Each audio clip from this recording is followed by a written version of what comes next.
When I was 12 years old, I had this dream of making money on the internet. Now, 13 years later, and with a ton of failures and experience under my belt, I make over 3 times as much money from the internet on the side as I do in my full-time job as a doctor in the NHS, the UK's National Health Service.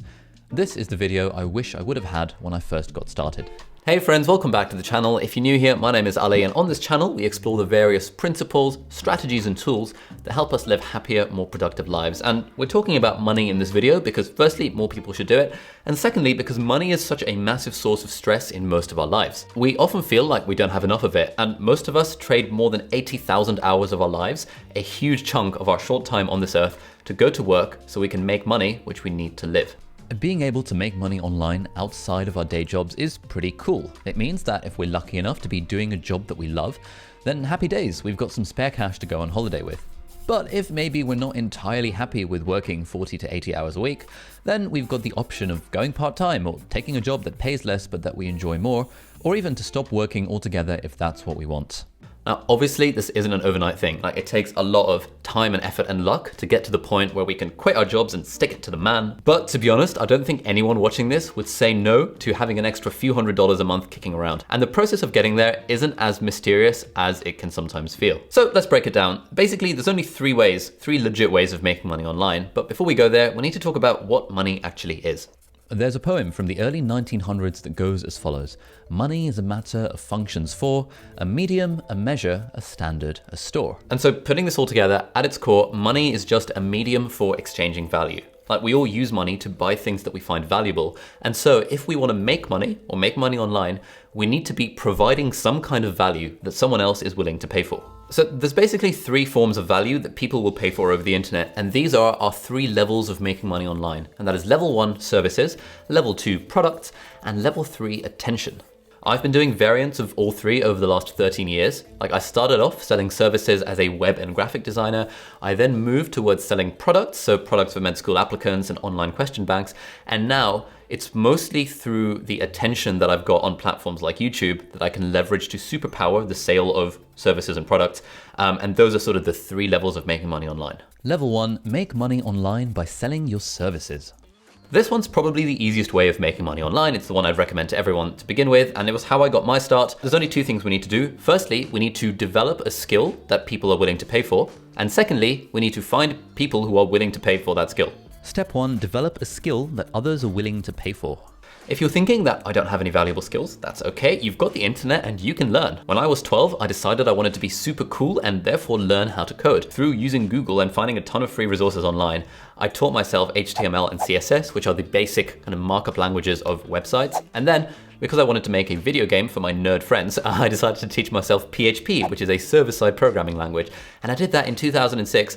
With just free information on the internet, way back when all of these online courses and stuff were a thing. So you can pretty much learn anything online for free. These days, there's hundreds of ways you can learn how to code online. I'd recommend starting with the basics of HTML and CSS by following random YouTube tutorials or by paying for something like Code School or Codecademy, and then trying to build your own personal website. And if you want to learn proper coding, I'd recommend the Introduction to Python course over at Brilliant, who are sponsoring this video, but I'll tell you more about them later. If you're not into coding, there are literally hundreds of services you can offer online. If you just look on the websites Fiverr or Upwork and browse their categories, there are literally hundreds, if not thousands of different things that people will pay you for. Some of them are related to doing stuff on the computer like coding and websites and graphic design and illustration and stuff. But there's loads of other things like writing and copywriting and data entry and being a personal assistant and admin services. And there's just this whole world of stuff that you can do on the internet wherever you are in the world, pretty much as long as you have a reasonable internet connection. Another easy-ish one to learn is video editing. If you want, you can check out my Skillshare class on how to edit videos in Final Cut, and after working through that, you'll be pretty good. Not having a monetizable skill is not an excuse anymore at all if you want to actually make money online, because you can literally teach yourself anything over the internet and then you can sell that skill to other people. Step 2, find people who will pay you money for that skill or service. Now, there's 2 sorts of people who will pay you for your services, essentially. There's people in real life, or secondly, people on the internet. I got started with people in real life. I learned how to make websites when I was 12, 13, and then I sent an email to my 8 email contacts and told all of my friends that I was gonna be designing websites. And I made this really terrible looking banner thing to advertise my services. I had my home phone number on it at the time. Don't worry, it's not my home phone number anymore. We've moved houses many times since then. But I actually found like one of my friend's dads wanted a website built. And so my first website that I made was this janky looking HTML, CSS thingy that I made for my mate's dad. And he paid me £30 for it, so that was pretty solid. Alternatively, and a much more viable long-term solution, is that you can find people to pay you for your services over the internet. Now, I got my start on a website called getacoder.com, where people would post projects saying they need a web designer or a developer to do these various things. And I would bid on those projects and say, oh, I'll do it for $10, I'll do it for $5. I would basically undercut everyone else in the market because I was like 12, 13, and for me, $5 or $10 was like, oh my God, I'm rich. These days, there's places like Upwork and Fiverr that seem to be the biggest ones, and you can just kind of browse through all the different things people are looking for, and then you can sell your services there. You can say, I'll do it for $5, I'll do it for 10, I'll do it for 20, I'll do it for 50. And over time, as you get better at the thing, you can start charging more and more, especially as you start getting decent reviews and you start building up your own portfolio of whatever the thing is that you're doing. And so I did this whole selling services thing for a few years, but I realized pretty quickly that ultimately what I was doing is I was trading my time for money. And that's ultimately a not very scalable model because obviously our time is limited. And so if you really want to make money online, then we want to get to level 2. Level 2, make money online by selling products. When you start selling products like physical or digital goods, then your ability to make money online magnifies a lot because it suddenly becomes scalable, like it's not directly tied to the amount of time you're putting in. Now, if we want, we could sell pretty much anything online, but the ideal thing that we want to sell is something that has a one-time cost of time and money to make, but then we can sell infinite copies of, and we want the cost of reproduction to be 0. And ideally, we want the cost of distribution to be 0, and ideally, we want the ongoing time commitment to be as low as possible, so we can make the thing once, and then we can sell it like 1,000,000 times without having to spend much more time. So the ideal product category then is digital goods or digital products. Now, a digital good is anything from a website to an app or an online course or an ebook. All of these things have a one-time cost of production, a 0 cost of reproduction, 0 cost of distribution, and hopefully a 0 cost of maintenance as well. All right, so we can either sell digital or physical stuff, but obviously I think digital is better. But there's basically 2 ways of selling it. Like, we can either sell other people's stuff, or we can sell our own stuff. Level 2 basic is selling other people's products. Now, there's various different ways of doing this, but just to simplify for clarity, the 2 that we're going to talk about today are firstly dropshipping and secondly affiliate marketing. Let's start with dropshipping. The basic idea is that we could make a pretty looking website that sells nice looking watches, let's say for £100 a piece. When a customer orders that watch, we then buy it from a third party that's actually selling the watch, and we arrange them to ship it to the customer. So we're making £50 without ever handling the watch at all. Now, I've never really done this myself, and I would recommend you probably stay away from it as well, just because I've seen so many kind of online courses that seem a little bit scammy about how you can make money online by dropshipping. I also don't like the fact that dropshipping generally focuses on physical goods. And as we've talked about, physical goods are just not as fun to sell as digital stuff because you actually have to pay for it, you have to arrange the logistics of the shipping. It's just a massive ball ache, whereas digital products really are the way to go. The second way of selling other people's products is with affiliate marketing. Now, affiliate marketing is when you're selling someone else's stuff, but you're getting a commission from each sale. Like, there's a really good review website called Wirecutter, and they do reviews about the best electronics in different categories, and they have Amazon affiliate links. So when someone clicks on that link and buys from Amazon, then Wirecutter, the website, will make, 1%, 2%, 3% commission on that sale. And so if you get enough visitors buying enough things, you can make a load of money from affiliate marketing. Or you can do what I do, which is to have affiliate partnerships with certain products. Like, there is the Paper-Like screen protector, who I've been evangelizing for the last 2 years because I genuinely love the product. And so if someone buys a Paper-Like screen protector for the iPad Pro using my link, I will get some percentage commission on that sale. And if enough people are doing that, that can make a reasonable amount of money. So that is how affiliate marketing works. You're selling someone else's stuff, but you're getting a percentage commission on the sale. If you're interested in learning more about this, there's a dude called Pat Flynn who runs a website and a podcast called Smart Passive Income, and they've got a load of materials that teach you the ins and outs of how to do affiliate marketing properly. But selling someone else's stuff is absolutely fine, but really we want to be getting to the holy grail, and the holy grail is level 2 expert. Level 2 expert is when we're selling our own products. If we're selling our own stuff, then we control everything from the aesthetics to the price to the distribution to the logistics to the entire customer experience. We are controlling ourselves. So here there's kind of 3 broad categories of things that you could sell. You could try selling physical products. Peter McKinnon has done very well selling his camera bag. Pat Flynn has done really well selling this Switch Pod, which is a tripod for vloggers. It's quite hard selling a physical product. It's a lot of work. You have to manufacture it, distribute, like logistics. It costs a load of money. I wouldn't recommend doing the physical products thing. It's something I'm kind of looking into myself when it comes to selling merch, but it's kind of hard, and I think personally more trouble than it's probably worth. Secondly, you could make a website or an app and you could sell access to that. Like for example, let's say you make an iOS game or something and people buy it from the App Store, you're making money off of that. Or let's say you're making a website that's offering some kind of service and you're charging people a subscription fee or something for access to that service. This is something that my brother and I did in 2015. We both know how to code. And so in the summer of 2015, we built an online question bank for students in the UK applying to medical school, taking these certain exams. And so we charged people for access to the question bank, and through the platform, they could do the questions, they could mark their answers right, they could see solutions. But the problem with this whole, I want to build a website and make money off of that, is that it's really quite hard to do. In general, you need to know how to code.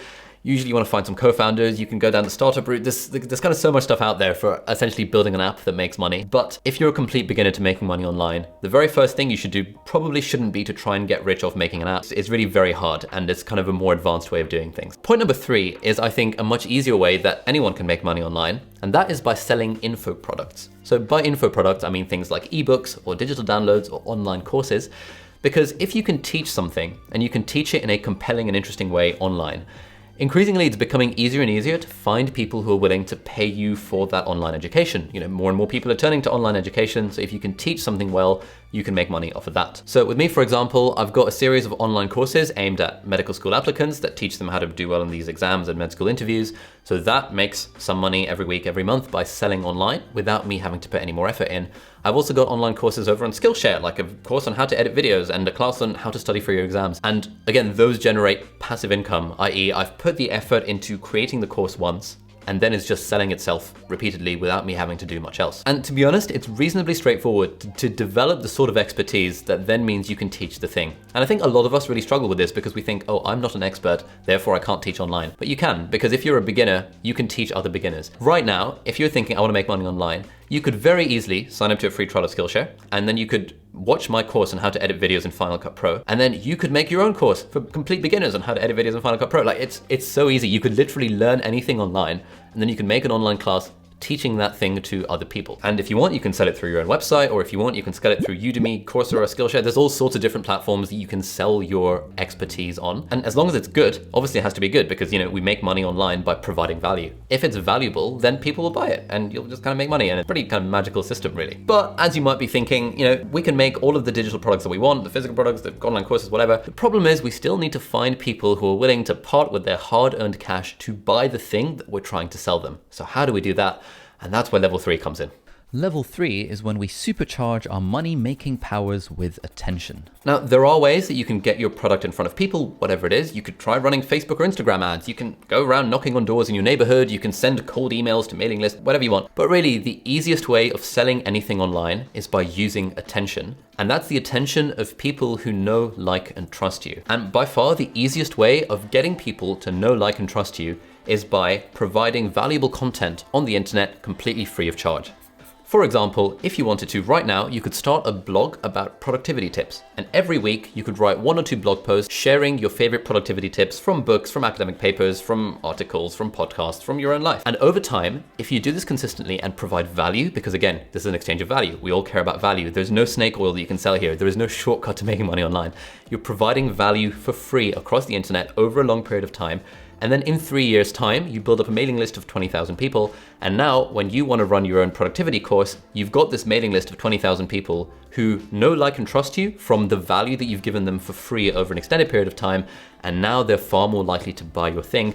You've got an audience of people that you can sell to. There's a guy called Gary Vaynerchuk who you should definitely be following across every single social platform if you care about making money online and you haven't heard of him. You know, Gary Vaynerchuk, loads of links in the video description. He's got a book called Jab, Jab, Jab, Right Hook. And the model for that is that a jab is like kind of a boxing analogy, I think. A jab is when you give someone content, valuable content for free, and a right hook is when you ask them for something or try and sell them something. And he says in interviews that actually he wished he could have called the book jab, jab, jab, jab, jab, jab, jab, jab, like 25 times and then right hook. But obviously he can't do that because it's the title of a book. Because that's the ratio that free content versus paid content needs to be. You need to be providing 25 pieces of valuable free content for every right hook that you're launching, every time you're asking someone to buy stuff. And really, this is the exact playbook, word for word, that I've been following with this YouTube channel since 2017. I've been following Gary Vaynerchuk for years. I've been following people like Tim Ferriss, who kind of modeled this perfectly over time by just flooding the market with a ton of really valuable free content, not really worrying about trying to charge people for things. And then later on, once you've got this audience of people who know, like, and trust you, hopefully, through this YouTube channel, I've managed to do that. Now for me, if I want to sell an online course, if I want to put a class on Skillshare, I automatically have this audience of 600,000 people who are willing to hear my message and will be far more likely to buy the thing from me. And so if you can build up that personal brand, that professional reputation, this audience of people that know, like, and trust you, at that point, you are supercharging your abilities to make money online, because now you can sell goods, now you can sell services, and in fact, you can even sell attention directly by doing sponsorships and stuff like that, like I do, to an audience of people that cares. And there's just, that's like completely and utterly life-changing when you've got this huge audience that you can leverage to make money online. And in fact, the audience doesn't even need to be that big. Like, there's a load of podcasts. My friend Noah Kagan runs one about marketing, and he shows that even with a very small amount of people, if you've got the right audience following you, you could easily sell a product. There's a guy called Kevin Kelly who wrote a famous essay ages ago called 1,000 True Fans, where if you can just get 1,000 people following you on the internet, and those are your true fans, those are the people that, let's say you're a musician, they're the people who will, go to every show, they'll buy the special edition of your album. If you can get 1,000 people who like you enough to potentially pay you $100 a year for the stuff that you make, you're making $100,000 a year, you've got a full-time living from 1,000 true fans. And so the audience doesn't need to be that big. But the way of building any kind of audience, as Gary Vaynerchuk and Tim Ferriss say, is to just produce a ton of really valuable free content over a long period of time. But Ali, if I give away content for free, people won't buy my paid stuff. That's not how it works. People will buy your paid stuff, but only if you give them content for free. You don't build an audience by selling them stuff. You build an audience by giving them a load of stuff for free, and then you can sell to them 3 years down the line. And so for me, right now, I'm at the point with passive income where I make so much more money on the side through these online activities, through selling goods, services, and attention online, than I do in my day job of working 60 hours a week of being a doctor in the UK. Honestly, all of this started 13 years ago when I decided that I wanted to be a super nerd and learn how to code. And so if you're watching this right now and you're thinking that you want to maybe start this journey, one thing that I'd really recommend is that you learn how to code. Yes, in this day and age, you don't absolutely have to learn how to code, but it's the sort of thing that really helps if you're trying to sell any kind of software product online. And honestly, the best place that I'd recommend you learning how to code is, firstly, teach yourself HTML and CSS using random free tutorials on YouTube. You can learn HTML in a single day, you can learn CSS in 2 days, and then you can try building your own personal website. And then once you've done that, you should definitely go over to Brilliant for their online course on learning Python and the fundamentals of computer science. Brilliant are kindly sponsoring this video. They're a fantastic online platform for math, science, and computer science courses, and their introduction to Python and also their kind of advanced Python courses are really good at learning Python, which is the world's most popular programming language. And with Python, you can do anything from making an app to making a website to making even a question bank that gives people access to med school questions, which is sort of the thing that me and my brother did. So if that sounds good, you should head over to brilliant.org/Ali, and the first 200 people to click on that link will get 20% off the annual premium subscription. But yeah, those were the 3 levels of making money online. If you're interested in learning more, I've put together a playlist for you right here that has a lot of my other videos about how to make money online. So watch those, read the books that I recommend, and then I promise you will start on your path to getting rich by making money on the internet. So thank you for watching, and see you in the next video.